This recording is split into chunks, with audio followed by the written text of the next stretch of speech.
বিসমিল্লাহির রহমানির রহিম।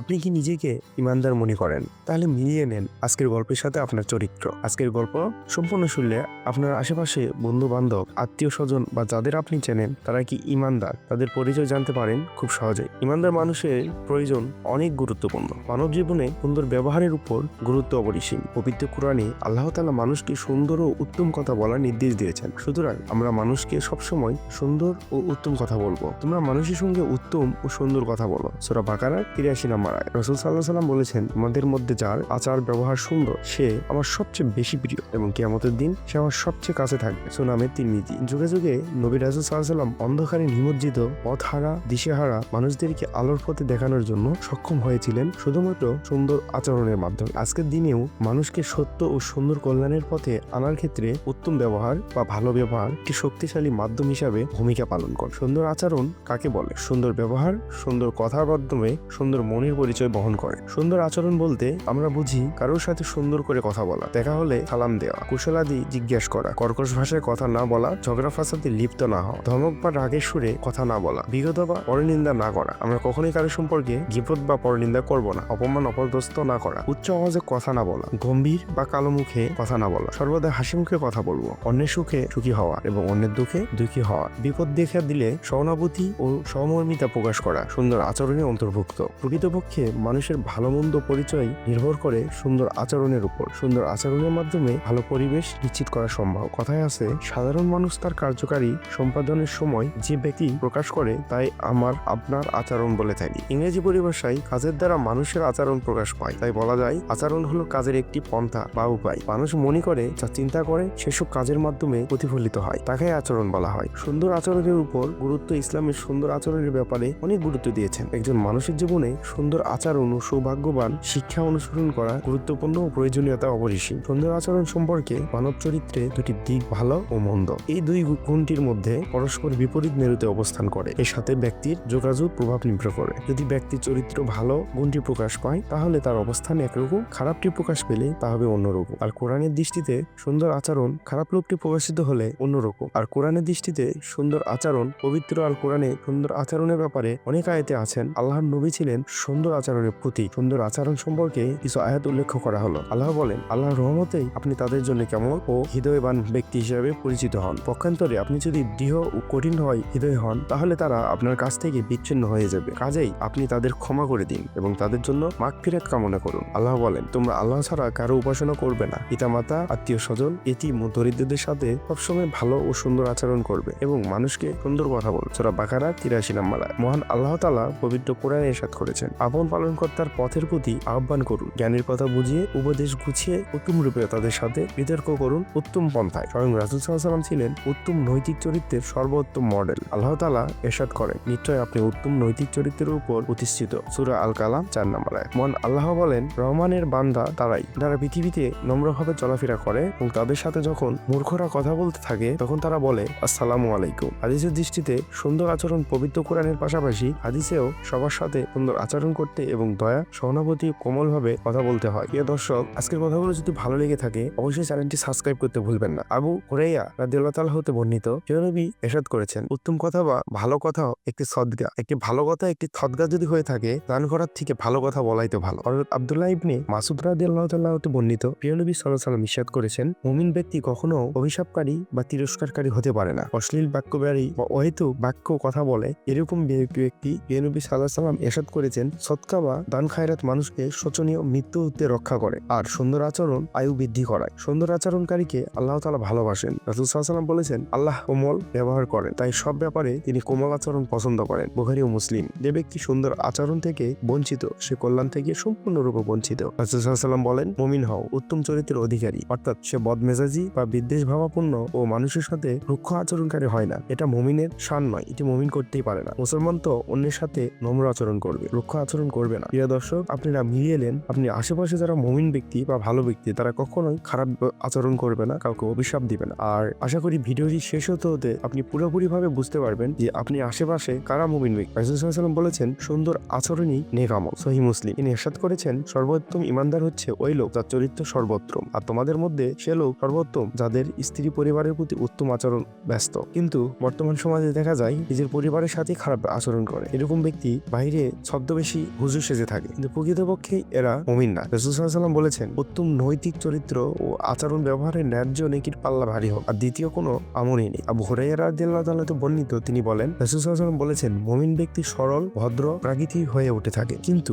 পাপিষ্ঠ ব্যক্তি ধোঁকাবাজ ও নির্লজ্জ হয়ে থাকে। সুতরাং সমাজে যারা নির্লজ্জ ব্যক্তি, এরা পাপিষ্ঠ ব্যক্তি। উত্তম আচরণ, উন্নত ব্যক্তিত্বের পরিচয়। ইসলাম একটি পরিপূর্ণ জীবন ব্যবস্থা। মানব জীবনে এমন কোনো দিক নেই যা নিয়ে ইসলাম আলোচনা করেনি। ইসলামের পথে যে ব্যক্তি মানুষকে আহ্বান করে, সে ব্যক্তি তার কথাই হচ্ছে সর্বোচ্চ। মানবতার শ্রেষ্ঠ আসনে আসীন হওয়া সত্ত্বেও তিনি তার কথা, কাজ, ইশারা, ইঙ্গিত ও আচরণের মাধ্যমে এমন কিছু প্রকাশ করেনি যাতে তার বরত্ব বা বীরত্ব প্রকাশ পায়, বরং নম্র, ভদ্র, মার্জিত, কোমল ও মায়াবী স্বভাবের দ্বারা তিনি সবার অন্তর জয় করেন। তার সিরাত পর্যালোচনা করলে অসংখ্য ঘটনার দ্বারা একথা প্রকাশ পায়। হযরত আনাস রাদিয়াল্লাহু তাআলা বর্ণিত, 10 বছর পর্যন্ত নবীজির খাদেম ছিলেন। তার মুখের ভাষ্য হচ্ছে, এই সুদীর্ঘ সময়ে কোনোদিন তিনি আমাদের অনুযোগের স্বরে বা জোরে কথার দ্বারা কথা বলেননি। হে আনাস, তুমি এই কাজটি করেছো কেন, এই কাজটি কেন করেছো বা কেন করনি, এরকম জোরে আমাদের নবীজি কখনোই বলেনি। সবচেয়ে কাছে থেকে দেখা খাদেমের কথা থেকেই তার মহান চরিত্রে কোমলতার পরিধি কিছুটা নির্মাণ করা হয়। পরিবার থেকে সমাজ পর্যন্ত সবাই তার কোমল আচরণে ছিল সন্তুষ্ট। তার কোমল আচরণের কারণেই কর্কশ, বর্বর, অসভ্য,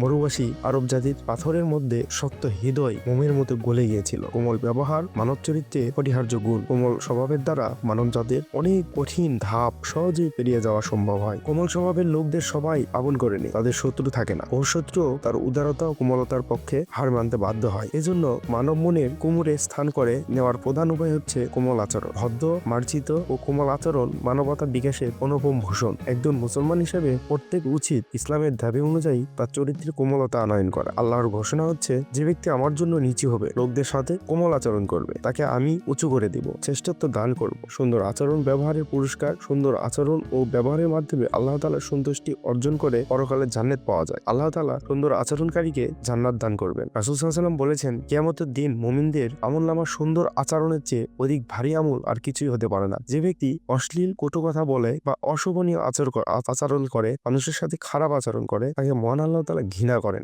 আর যার ব্যবহার সুন্দর, সে তার ব্যবহারের কারণে নফল রোজা ও তাহাজ্জুদের সওয়াব পাবে। সুতরাং আমরা যদি ভালো কাজ করে থাকি, তাহলে নফল রোজা ও তাহাজ্জুদের সমান সওয়াব পাওয়াতে পারি। সুনানে তিরমিজি। রাসূল সাল্লাল্লাহু আলাইহি ওয়াসাল্লাম আরো বলেন, যদি কেউ বিনম্র বা নম্র আচরণ লাভ করে, তাহলে সে দুনিয়া ও আখিরাতে পাওনা সব কল্যাণই লাভ করলো। আর রত সম্পর্কীয় আত্মীয় স্বজনের সাথে সুসম্পর্ক বজায় রাখা এবং সুন্দর আচরণ বাড়িঘর ও জনপদে বরকত দেয় এবং আয়ু বৃদ্ধি করে। সুন্দর আচরণ অনেক বড় নেক আমল। ইসলামের মূল উদ্দেশ্য হচ্ছে মানুষকে আল্লাহর খাঁটি বান্দা হিসেবে গড়ে তোলা, ইবাদত বন্দিকে একমাত্র আল্লাহর জন্য নিবেদিত করা এবং তার পাশাপাশি উন্নত ও নৈতিক চরিত্র গঠন ও উত্তম আচরণ ব্যবহার অবলম্বনে নিরলস চেষ্টা চালিয়ে ইমানের উচ্চতর পর্যায়ে উপনীত করার জন্যই আমাদের মাঝে আল্লাহ তাআলা প্রিয় নবীগণকে প্রেরণ করেছিলেন। আর যে ব্যক্তি অকল্যাণ থেকে বাঁচার জন্য সন্তুষ্ট থাকে, সে অমঙ্গল থেকে বেঁচে যায়। উত্তম চরিত্র ও উত্তম আচরণ অর্জনের জন্য আল্লাহর কাছে দোয়া করতেই নবী করিম সাল্লাল্লাহু আলাইহি ওয়াসাল্লাম আমাদের শিখিয়ে গেছেন। দোয়া করতে উৎসাহিত করে, প্রমাণ করে চরিত্র ও আচরণের ব্যবহারকে ক্রমাগতভাবে উন্নত করার সুযোগ রয়েছে। তিনি যে দোয়া করেছেন তার মর্মার্থ হচ্ছে, হে আমার প্রভু,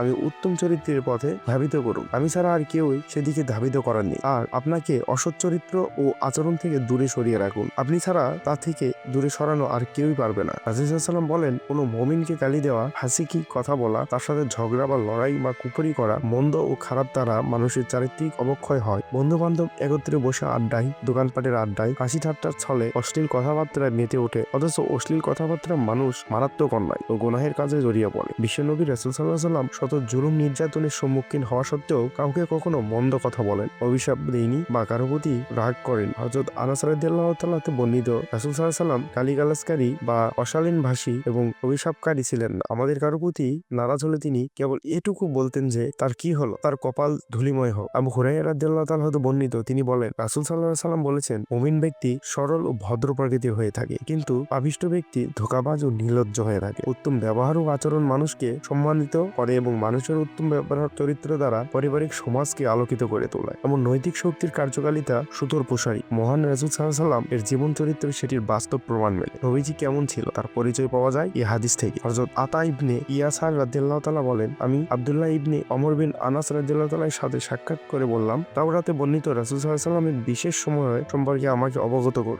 তখন তিনি বললেন, হ্যাঁ, নিঃসন্দেহে তাওরাতে রাসূল সাল্লাল্লাহু আলাইহি ওয়াসাল্লাম এমন কতিপয় বিশেষণে বিশেষিত করা হয়েছে যা দ্বারা কোরআন শরীফে তিনি বিশেষিত হয়েছেন। ইরশাদ হয়েছে, হে নবী, আমি আপনাকে সাক্ষ্য দান বা সুসংবাদদাতা ও ভয় প্রদর্শনকারী রূপে পাঠিয়েছি। সুতরাং আপনি রুক্ষ মেজাজ বা হাটবাজারে সরগোলকারী নন। দুর্ব্যবহারের দ্বারা দুর্ব্যবহারে জবাব দেন না, বরং মার্জনা বা ক্ষমা করে দেন। হযরত রাসূল সাল্লাল্লাহু আলাইহি ওয়াসাল্লাম ছিলেন জ্যোতিষ্মান প্রদীপ বিশেষ। পৃথিবীতে হযরত রাসূল সাল্লাল্লাহু আলাইহি ওয়াসাল্লামের চেয়ে পবিত্র মন, আকর্ষণীয় আচরণের অধিকারী আর কোনো ব্যক্তি হতে পারে না, বা আগমন ঘটবেও না, কখনো ভবিষ্যতেও হবে না। নবী করিম সাল্লাল্লাহু আলাইহি ওয়াসাল্লামের সময় হাসি মুখে থাকতেন, সঙ্গী সাথীদের সাথে সাক্ষাৎ হওয়ার হাসি মুখে অভ্যর্থনা করতেন, কিন্তু জীবনে কেউ কোনোদিন তাকে অট্টহাসি হাসতে দেখেননি। প্রবল হাসির উদ্রেক হলে কখনো বিদ্যুৎ চমকানোর মতো এক ফালি দাঁতের উজ্জ্বলটুকু ফুটে বের হতো। হযরত জাবির ইবনে আব্দুল্লাহ রাদিয়াল্লাহু তাআলা বর্ণিত, জীবনে যতবার আমি রাসূল সাল্লাল্লাহু আলাইহি ওয়াসাল্লামের সাথে সাক্ষাৎ করেছি প্রত্যেকবারই তিনি আমাকে হাসি মুখে সম্বর্ধনা করেছেন, অন্তত আন্তরিকতার সাথে আমার সাথে কথা শুনেছেন। হযরত আব্দুল্লাহ ইবনে হারিস রাদিয়াল্লাহু তাআলা বর্ণিত, নবী করিম সাল্লাল্লাহু আলাইহি ওয়াসাল্লাম মৃদু হাসি ব্যতীত কখনোই উচ্চ স্বরে হাসতেন না। চারিত্রিক সৌন্দর্য দ্বারা মানুষের ভালোবাসা সম্মান হাসিল করা যায়। গোমরামুখী হওয়া কোনো তাকওয়ার পরিচয় বহন করে না। ব্যক্তিগত জীবনে দেখা যায় অনেক সচরিত্রের অধিকারী চরিত্রে কোমলতা কম থাকে, মেজাজ থাকে কিছুটা কর্কশ। মুমিনের এমন চরিত্র হওয়া বাঞ্ছনীয় নয়। কিয়ামতের দিন এমন লোককেও আল্লাহর সামনে হাজির করা হবে, যারা আমলনামার মধ্যে নামাজ, রোজা, যাকাত প্রভৃতি নেক আমল থাকে, কিন্তু বিভিন্ন ব্যক্তি তার মন্দ আচরণের জন্য আল্লাহর কাছে নালিশ দিবেন। তাই মিষ্টি হাসি, মধুর আচরণ ও কোমল চিত্রের অধিকারী হওয়া পরিবার প্রধান ও সমাজ সংস্কারকদের অপরিহার্য বৈশিষ্ট্য। ইসলামে সৎ আচরণ ও সত্যতার গুরুত্ব। মানুষের সৎ আচরণের মধ্যে সততা অন্যতম। সততা রক্ষা করা এবং সততা অর্জন করা একজন মুমিনের জন্য শ্রেষ্ঠতম কাজ। মানুষের সৎ স্বভাব, সৎ আচরণ কিংবা সত্যবাদিতার মাধ্যমেই সততা নিহিত। পবিত্র কোরআনে বলা হয়েছে, আল্লাহ তাআলা সন্তুষ্টি ও বাস্তবপরায়ণ নেকের কারণে বা সম্পর্কে তাদের সত্যনিষ্ঠ ব্যবস্থা কথা সততা সম্পর্কে জিজ্ঞাসাবাদ করেন। সততার গুণে মানুষ বিস্মিত হন এবং সমাজের উচ্চ স্থান লাভ করেন। সততার উজ্জ্বল দৃষ্টান্ত হলো আমাদের হযরত রাসূল সাল্লাল্লাহু আলাইহি ওয়াসাল্লামের কর্মবহুল জীবনের আমরা সততার অপূর্ব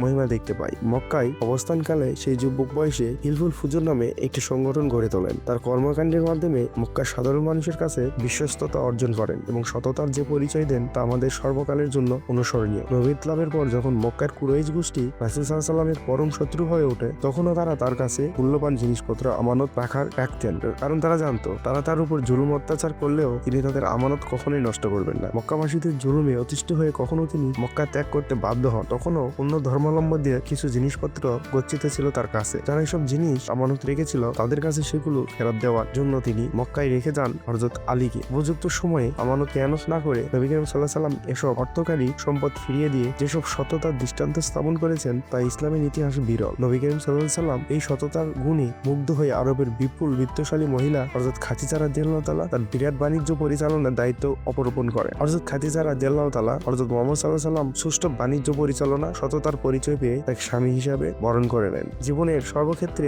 আমাদের সততা রক্ষা করা উচিত। বুখারী শরীফে আছে, তোমাদের মধ্যে যে স্বভাব চরিত্র সততার উত্তম, সে আমার নিকট সর্বাপেক্ষা প্রিয়। হাদিসে আহমদে বর্ণিত আছে, আল্লাহর প্রতি বিশ্বাস, লোকদের সাথে সৎ আচরণ, সততার মাধ্যমে একজন মুসলমানের প্রকৃত পরিচয় জানা যায়। তিনি আরো বলেছেন, যে ব্যক্তি ভেজাল মিশ্রিত দ্রব্যের কথা প্রকাশ না করে ওই দ্রব্য বিক্রয় করে, সে ব্যক্তি চিরকাল আল্লাহর গজব ভোগ করবে এবং অনন্তকাল ধরে ফেরেশতারা তার উপর লানত বর্ষণ করবে। ব্যবসা বাণিজ্য এবং সর্বক্ষেত্রে সততা রক্ষা করা উত্তম কাজের পর্যায়ভুক্ত। উত্তম আচরণ ও ব্যবহারের উপকারিতা সবার সঙ্গে মিলেমিশে থাকা এবং সবার সাথে ভালো ব্যবহার করা ইমানের অংশ। আর যারা মানুষের সাথে ভালো ব্যবহার করে তাদেরকে সবাই পছন্দ করে। ইসলামের দৃষ্টিতে উত্তম আচরণ ও ব্যবহারের উপকারিতা সবার সঙ্গে মিলেমিশে থাকা এবং সবার সাথে ভালো ব্যবহার করা ইমানের অংশ। আর যারা মানুষের সাথে ভালো ব্যবহার করে তাদেরকে সবাই পছন্দ করে। ইসলামের দৃষ্টিতে সদাচরণের গুরুত্ব অপরিসীম। মহানবী সাল্লাল্লাহু আলাইহি ওয়াসাল্লাম বলেছেন, মহৎ গুণাবলীর পূর্ণতা দেওয়ার জন্যই আমাকে পাঠানো হয়েছে। সদাচরণের গুরুত্ব সম্পর্কে তিনি বলেছেন, যার হাত ও মুখ থেকে অন্য মুসলমান নিরাপদ, তাতেই প্রকৃত মুসলমান বলা হয়। উত্তম আচরণ ও অমায়িক ব্যবহার কেবল মানসিক প্রশান্তি দেয় না, তার মধ্যে জীবনে সাফল্য লাভ করা যায়। এ কারণে মানুষ যেমন সফলতার মুখ দেখে, তেমনি তার মাধ্যমে বেহেশত লাভ করার সহজ উপায় পায়। তাই সবার সঙ্গে সদাচরণ করতে হবে। পিতামাতা, পরিবার পরিজন, আত্মীয় স্বজন, বন্ধু বান্ধব, পাড়া প্রতিবেশী,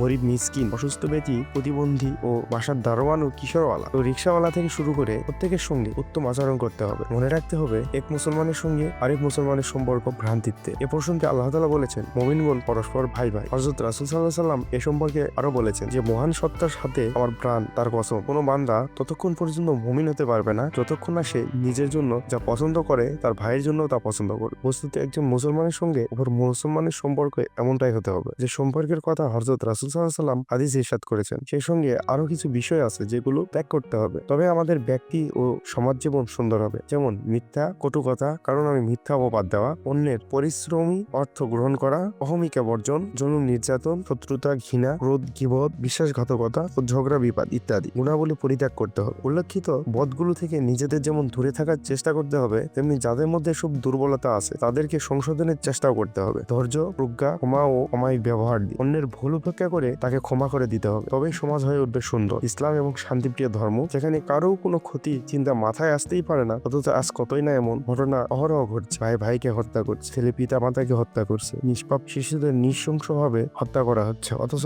আল্লাহ পাকের আদেশ হচ্ছে তোমরা সবার সঙ্গে সহদয় ব্যবহার করো। আমরা যদি পবিত্র কোরআনের শিক্ষা অনুযায়ী নিজেদের জীবন পরিচালনা করতে পারি, তাহলে সমাজ ও দেশের কোনো ধরনের অন্যায় কাজ হতেই পারে না। তত ধরনের অন্যায় কাজ হচ্ছে এর মূল কারণ হলো আমরা পবিত্র কোরআনের শিক্ষা ভুলে গেছি। সুতরাং সুন্দর আচরণ আর ভালো কথা এমন একটি শিল্প যার কোনো ক্ষয় নেই। এখন সময় এসেছে মুসলমানদের এই শিল্পকে পুনঃপ্রতিষ্ঠা করা। মুসলমানদের আবার বিশ্বের বুকে শ্রেষ্ঠত্বের আসনে সমাসীন হতে হবে। গৌরব ফিরে পেতে হলে সবাই, ধনী গরিব, জাতি, বর্ণ, ধর্ম, শ্রেণী নির্বিশেষে সবার সঙ্গে সুন্দর আচরণ করা। আল্লাহ তাআলা আমাদের তৌফিক দান করুন। প্রিয় দর্শক, আজকের ভিডিওটি এইটুকুই। যদি আজকের ভিডিওটি ভালো লেগে থাকে চ্যানেলটি সাবস্ক্রাইব করতে ভুলবেন না। অবশ্যই একটি লাইক দিবেন এবং আজকের ঘটনার পিছিয়ে যদি আপনাদের কোনো বিষয়ে জানার চেষ্টা থাকে বা আমি যদি কোনো তথ্য এমন কিছু দিয়ে থাকি যেটা আপনাদের খারাপ লেগে গেছে, সেই তথ্যটি অবশ্যই কমেন্ট বক্সে জানানোর চেষ্টা করবেন। আমি চেষ্টা করবো আপনাদের প্রশ্নে উত্তর দেওয়ার। তো সবাই ভালো থাকেন, সুস্থ থাকেন। আল্লাহ হাফিজ।